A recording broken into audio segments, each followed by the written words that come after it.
Sur ce domaine viticole, au nord-ouest de Montpellier, les vignes sont irriguées par un goutte à goutte. De l'eau tirée d'un forage à laquelle Geoffrey ajoute un autre liquide. C'est de l'urine que le technicien verse pour arroser une des parcelles de Bruno le Breton.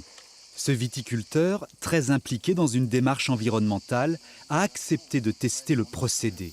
L'urine serait en effet un excellent engrais. On a mis des engrais, des fumiers pendant des années sans se poser la question.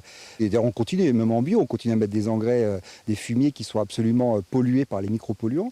Là, on a des certitudes que ces micropolluants sont bien moins élevés. Après, c'est qu'un problème d'acceptation sociétale. Le pipi-caca, en effet, reste un sujet. Et alors là, ça ne nous pose aucun problème parce qu'en effet, c'est des pratiques ancestrales. Et pourquoi pas revenir à la simplicité de ce qu'on faisait avant. Au total, 300 litres ont été versés pour fertiliser la vigne. C'est la coopérative Ecosec qui fournit l'urine.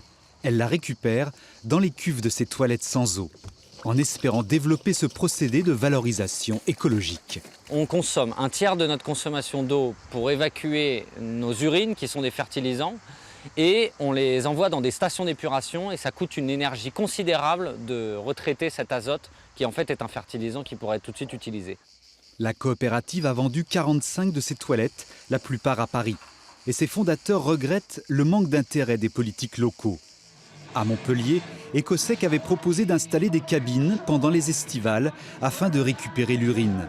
Une demande restée sans réponse de la ville.